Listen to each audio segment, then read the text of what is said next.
What's going on, everyone? Welcome in to MTV The Challenge Rivals 3 recap show. I'm Zach Hummel, and I'm joined as always by Steve. What's going on, Steve? Not too much. How you doing? Good. Thought we had an okay episode last night. The Johnny Bananas and Wes episode, because this is the first one where they're really at the forefront of everything that goes down, whether it's the challenge or the elimination jungle. Everything kind of revolved around them this episode, and it's the first one we've really seen this whole season. It's the first time these guys have had to make alliances and moves. And I kind of enjoyed it. I like the tactical side of the game, so I enjoyed Wes and Johnny trying to go behind each other's backs and make alliances. Yeah, I completely agree. This had that old school feel of, those backdoor deals being made, two heavy hitters, Bananas versus Wes. Sort of coming down to the point in the season of which side you're going to be on. So it's going to be interesting to see how that played out. And I agree. I like the episode. I thought it was good. Yeah, whenever you have two heavy hitters like this, especially when they don't get along, whether it's a CT, whether it's a Wes, a Bananas, in the old school days, Evan or Tony, I think his name was. No, Kenny, that guy that got kicked off the show for raping some chick. Yeah, those guys. When those guys are in the house, they're power players, and everyone kind of formulates their alliances around there. But this episode picked up right where the other one left off. We had that challenge of the endurance stepping on the boxes, and at this point, they just had to remember what order everything was in certain details. And wouldn't you know it, the concentration, it came down to Sarah. She was the first one to pick up on all these little details and the order that all these weird occurrences were happening in, and they ended up winning the challenge, Bananas and Sarah, and it was really a marquee win for them, because we knew they were going to throw Wes and Nani in. But to everyone's surprise, Wes and Nani came last in the challenge. I thought Wes would be good at this. He's usually good at concentration games. But Nani really is worthless in challenges where you have to use your brain for Wes in that sense. But that kind of really sparked the episode going that way. Yeah, total surprise that Wes did so poorly. As a veteran, I thought that he would have, similar to Sarah, been onto it quickly, that they would have had to remember everything and sort of kept an eye out on that. But, like you said, Nani's just so bad that, there's not much he could do. I think also Devin made a comment, too, about how the sun was affecting them. So I can imagine no sleep, you're out in the hot sun. It must be really hard to concentrate out there. I had this question last week. I forgot to ask you, so I'll ask you tonight. Would you rather do a challenge like that, where you stand on a box for 10 or 12 hours, or would you rather eat something disgusting? Because I'm going with the eating, because that's only 5 minutes, and you're going to puke, but at least it'll be over with. As far as the endurance goes, they had no idea how long that was going to be. It seemed kind of brutal to me. I have no problem puking. Just this past weekend, I drank too much and I made myself puke. I'm one of those guys, so I really have no problem puking. I've had 2 knee surgeries, so I would hate to stand on that box. I would be done after the first couple hours. To get his sleep, I would hate to have to stay up that long, and I wouldn't remember anything. So I would definitely do the eating challenge. I think we're on the same page there. Yeah, I completely agree. That just, I'm a big sleep guy too, and I can only imagine how miserable it must be. And I think one of the big X factors there was them not knowing when TJ was going to be back. They had no reference of how long that was, and he didn't come back until about 12 hours later. So, just a brutal challenge. So, I definitely would go with Eden there. It was definitely reminiscent of a final challenge, like one of the steps in the final challenge. So Bananas and Sarah winning kind of shows that they're ready to win in the finals. And they had one of those awkward winners dinners, and they found out that they could take 2 other teams on a boat. It was more like a yacht, and down in Mexico on the water. And Johnny Bananas obviously picked Vince, who is his cousin, and who's really his confidant in this game. Everything that happens in that alliance, Vince and John are at the center of. Enough, he picked Corey and Ashley to go on. This is where Bananas put a bullseye on that team, that they're the swing vote. So he took them on the boat to kind of wine and dine them and get them into the alliance, because he knew if Corey and Ashley got on their team, that's another strong team, and they would be able to control the vote here on out. But once he gets on the vote, we find out that he has other ideas on why he really brought Corey on, and it's classic Bananas backstabbing. Seems like what's going on. Yeah, you can tell he's been waiting to get his revenge on Corey. I was definitely surprised there when, I mean, obviously he went with Vince. Vince is riding Bananas' coattails. He'll continue to do that as long as he's on the show. But, you know, Bananas was really talking up Corey there, saying that his team was strong and their team was influential. And, you know, like you said, he needed him as a swing vote. And then we see the real reason is because he's been holding this grudge against him since the last season.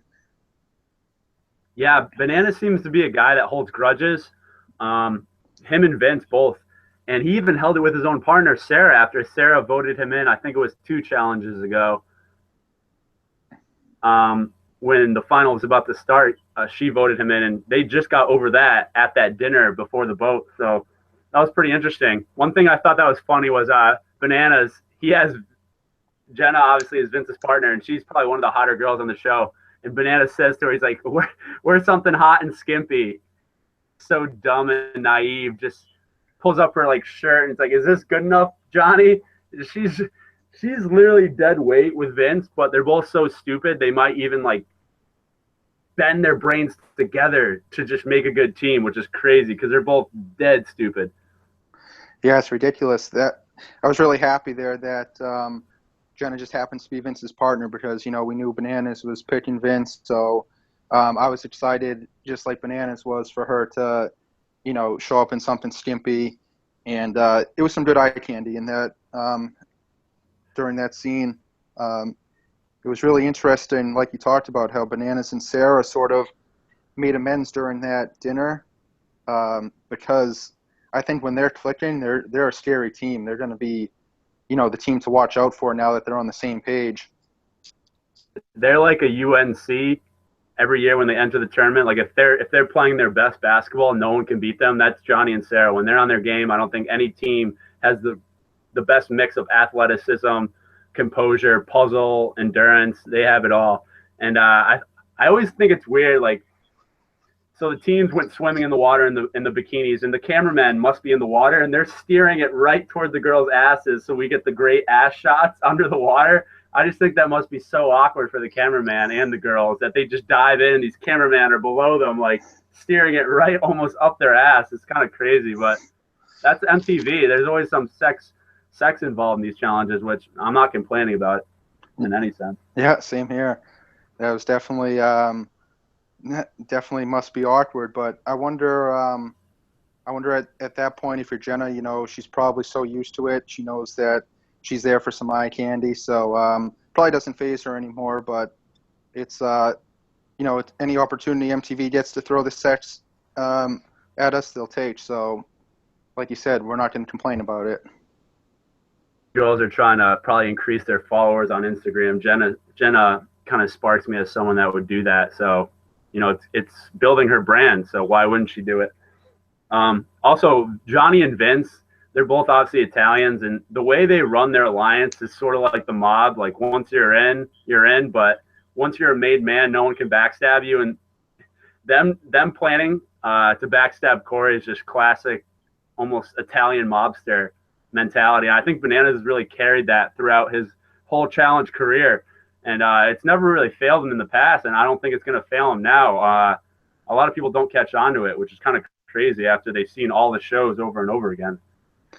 I can just see Bananas now, like after that last season ended, him sitting back at his house just plotting his revenge on Corey and how he was going to carry it out. And he must be so proud that he now has this opportunity to, what he sees, to get back at him. And I think that from a viewer standpoint, it's going to be pretty fun to watch how that plays out. Yeah, because Corey's one of these guys, if you cross him wrong, he holds a grudge as well. But yeah, Johnny and Vince, if they were in the final last year, I think they would have won because it was probably the weakest final had maybe in the whole show's history. So if they somehow worked their way into that final, I think they would have won it. But the episode, we find out Bananas is going to throw in. He throws in Devin and Cheyenne, which just seem to be the favorite team for everyone to throw in just as an add-in. You know, they're an Are You the One team. Devin and Bananas seem to have a little bit of beef on Twitter. He calls Devin tweeted at him. He's like, "Happy birthday, old man." And so they might have a little rivalry going there because later in the episode, you see Devin and Wes talking about getting Bananas out of the house. That team definitely has some beef with Devin. And then, interestingly enough, they send in Jamie and Kellyanne, which is obviously they have to pick skulls, but he thinks Jamie and Kellyanne are just good enough to beat Wes and Nani in a jungle. If Wes and Nani go against Cheyenne and Devin, they'll probably win. But he's going to throw in one team that he thinks can beat them, and he doesn't have an alliance with. And I thought that's just a classic Bananas move. It's really smart. I don't think a lot of people would do that in this sense. They just don't want to piss people off. And Bananas like, no, let's get Wes and Nani out of the house. I don't care who I piss off. Yeah, definitely. It's kind of ironic because, you know, he knows how to play the game. He's not afraid to sort of hurt anybody's feelings or pull any punches. But when it happens to him, he gets so butthurt about it. But, you know, it's just a veteran move by him. Anyway, in theory, you know, it didn't work out in the way he wanted to, but it was good game planning by him to send those two in. Yeah, we should say when Bananas in that group was out in the boat, Wes was still at the house, kind of with all the other teams. You know, I think Nate and Christina, Devin and Cheyenne, Jamie and Kellyanne, and they're all plotting against Bananas because Wes is one of these guys that's great at, you know, pitching something, even if it makes no sense. You know, people don't really question him. He's like, I feel like every challenge he says, it's a numbers game. We need to all vote together. Even if they don't have the numbers, he'll just say that and everyone will be like, wow, Wes, you're right. Like, Bananas is going to win if we don't vote with you. And he pulled it again, but it didn't really come to fruition here because obviously they were in the jungle anyway, so he had no leverage. And then Devin and Cheyenne, they're literally the comeback kids. We get the skull pulling ceremony, and Cheyenne pulls the last skull, and it's a white skull. So Jamie and Kellyanne, Bananas gets what he wanted. We have Wes and Nani going up against Jamie and Kellyanne, and to me, that's a pretty fair matchup on both sides. And this was the first jungle that really got my blood boiling, only because it was a good concept of a jungle, and we had two teams that, you know, if they were in the final, they could finish top three, even win the whole thing if they're in it. Yeah, I thought it was funny, too, when they first introduced that it was going to be a blindfolded soccer event. Of course, Wes wanted to brag and sort of say, mention all his credentials that he had on the soccer field, when it's like, dude, there's obviously not much skill involved in this one at all. You can't even see what you're doing. But just classic Wes, you know, any chance he gets to talk about how good he is, he'll take. Yeah. Wes is one of these guys that he says he's an expert at anything, but in reality, he's really not good at anything. He just says he is because, you know, no matter how good you are at soccer, being blindfolded, kicking a ball is not the same thing as real soccer. So I think it failed him in this challenge. But, you know, we had guys go against guys and girls go against girls. I kind of would have liked them to all go in at the same time and just have a crazy kicking match. And first, the 2 goals wins, but in the first heat, we have Kellyanne versus Nani. If memory serves me correct, I think Nani won the first heat. She beat Kellyanne. The big thing in this challenge was you had to communicate, but the peanut gallery, all the other teams were not helping. They were all just yelling over the teammates. So whoever was on the court with their blindfold on could not hear what their teammate was saying. And it's hard enough to kick a ball when you're not blindfolded. So these people were just kicking at the wall. And you know, it was a pretty hard challenge. I don't think a lot of people thought it was hard, but that's really hard. Especially the ball didn't seem like it was blown up, and it kept getting caught in the sand. So, you know, it's tougher than people think. Yeah, I agree, and I feel like it must have been infuriating to be the guy or girl in there because you have, you know, just a bunch of different people yelling at you, and you can't hear the one person that you need to hear, your partner. And you know, they all said how difficult it was to try to hear the instructions. Watching it on TV, though, it was laugh out loud funny to see them run around, run past the ball, have no idea what was going on. There were so many times where basically all they had to do was tap it and it would have gone in the net. They have no idea where it is. Really, really difficult because, just so many people yelling, trying to bark orders at the same time. You can't pick up what you need to in the moment. Yeah, Bananas gets into these jungles that he's not in more than the ones he's actually in. Like he will root for the team he wants to win more than their actual teammate. He was barking out orders to Kellyanne and Jamie, the team that he sent in. They don't want your advice. You sent them in, and he's there barking like he thinks he's the expert at every challenge. Him and Wes both think that. They're very pompous people. But Nani won the first heat versus Kellyanne, and she was really pumped up. And then we had Wes versus Jamie in the second heat, and to everyone's surprise, Jamie came out on top. Wes's soccer skills didn't really come into play because Jamie, he was throwing his body around. He wasn't even really looking for the ball. He was grabbing Wes and throwing him, and Wes was putting his arms up trying to block him, but Jamie scored the goal. So then we were in the sudden death, and they flipped the coin that the guys would go for the deciding factor. And this is where you want to be if you're a pressure player.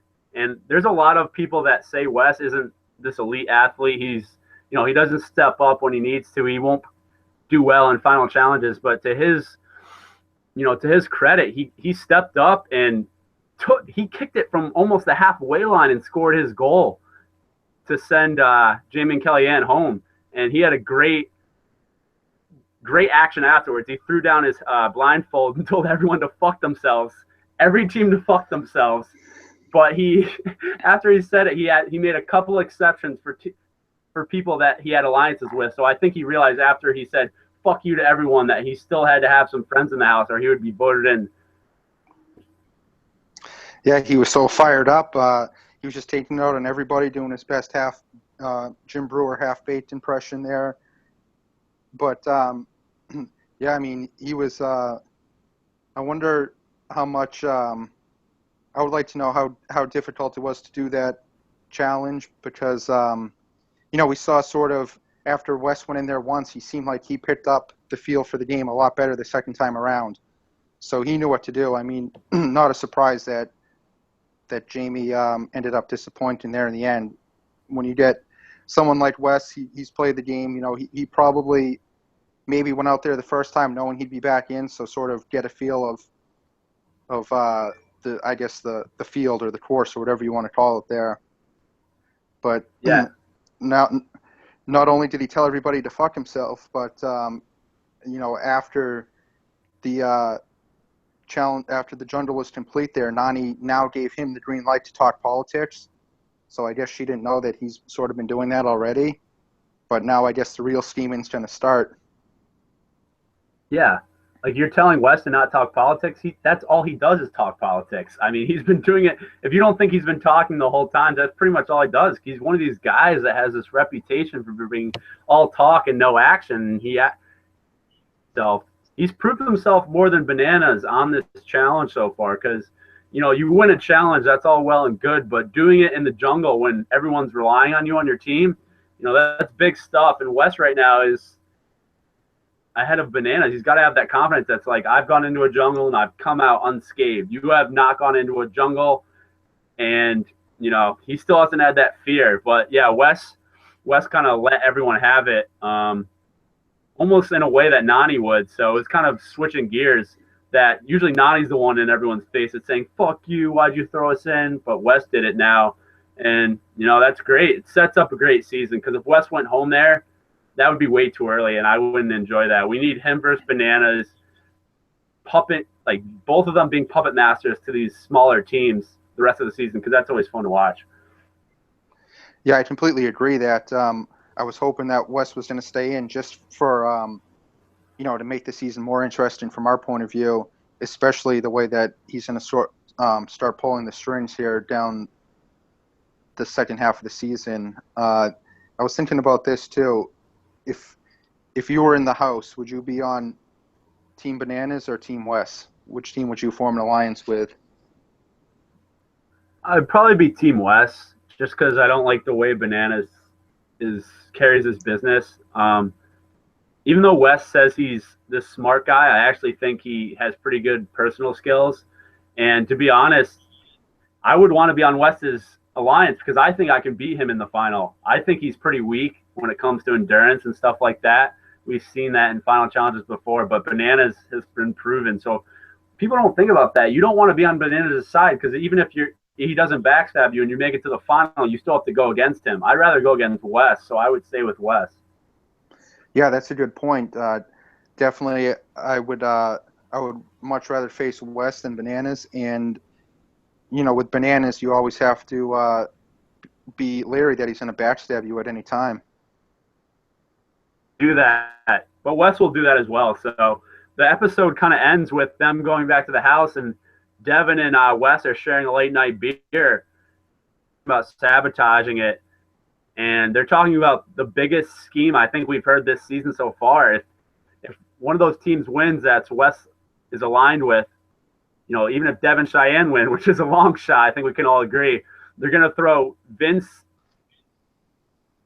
and Jenna and Bananas and Sarah in, which would be diabolical. Like if Vince comes in last, they're obviously automatically in. They would throw Bananas in, and he'd have to go against his cousin.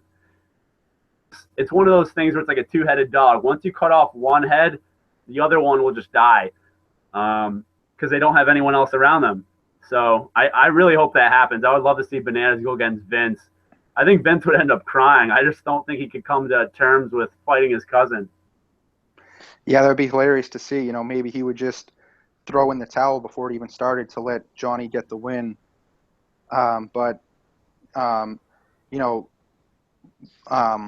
Shit, I forgot what I was going to say.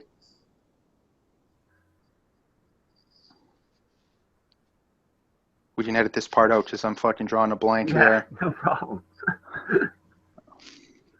Shit, my bad. Fucking, what was I going to say? I don't know, dude. My bad. I'm fucking drawing a blank here. You don't have to apologize, dude. I make no sense when I talk, so. Do you think you're going to have it, or? No, I think I lost what I was going to say.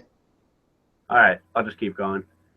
So next week's episode looks pretty interesting. This is the Bury Alive episode I think you've been waiting for and I've been waiting for. We kind of pinpointed this episode as a turning point. It really looks crazy because TJ goes to the guys and said, and they all wonder where their partners are. And the challenge starts, and TJ goes, "Oh, all your partners are buried alive." So it makes me think that the guys are going to have to dig up their partner who are 6 feet underground. Which, I don't know about you, but I'm pretty claustrophobic. I would hate to be buried alive, knowing that fucking a guy like Vince or fucking that little rat Nate would have to dig me up, and I'm stuck in this coffin 6 feet under the ground. Oh God, I would freak out so badly. I'm very claustrophobic myself, and yeah, if you're relying on somebody like Vince or Nate or Dario, God, Dario. I would definitely be hyperventilating there. I mean, even someone like Sarah, who's got a good partner like Bananas, I'm sure it's going to be, heart's going to be pounding. Not, I wouldn't want to be in that situation at all. I mentioned it last episode. This fucking guy Dario is sneaking by. I don't even realize he's still in the challenge till halfway through the episode when he does an interview. Him and Nicole are really skating by, and they might be the Jamie and Cara Maria of last season, where they just kind of do nothing and end up in the final. And from what we've seen of Dario, so far this season, that would be an absolute disaster because he has no skills. He's popcorn muscles. He has no endurance. He's all talk. I would actually like to see him in a final just to see him. Maybe we could have another E moment where he almost dies. He just goes. He just has a heart attack. I don't know, but Dario's just skating by, and I don't think anyone's really talking about it.